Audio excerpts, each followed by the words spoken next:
yan? Ayun. Si ano yan? Hadukana. Si Hadukana. Hadukana yan. Meron kasi tayo sa may church natin. Ilang taong na yung Ilan mga kapatid mo? May palawa po. O may pagkain kasi tapos tutulungan din kayo. Nandun sa bahay Yan, nila. sa may garahe lang. Doon yung sa mga... Sa may harapan. Ano ba yung harap natin dito? Bakery, Garahe. tabi ng bakery. Doon yung church bukas ng umaga. 9 to 10. Inibita ni mga bata. Imbitado yung kapatid mo, pwede masama doon. Ano lang kayo, enjoy lang kayo. Maganda rin. Pagkain, tapos may mga games. May gis, may Ilan taon ka na? 12 po. Pwede na. Pwede ka na. 5 years old to 12, mga ganyan. Ilan mo, mga tama mo mga kaibigan. Ang ating vaccine.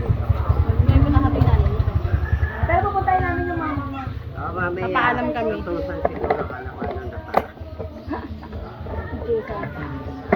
So, doon natin. Ano? Para may ba? Para may ano kami. Ang dami kami sali. Yung mga pagmamahin. May ba? Meron naman dito mamaya. Dito Mamaya naman dito. tayo. Kasi nandito Nakita nyo kung paano ko sinabi kung paano ko pinaliwanag. Kaya nyo. Oo naman. Ano lang ako. Meron tayo bukas sa umaga, 9 to 10, mga kabataan, may pagkain, tapos turuan kayo, may games din, may mga fun activities. Actually, kung hindi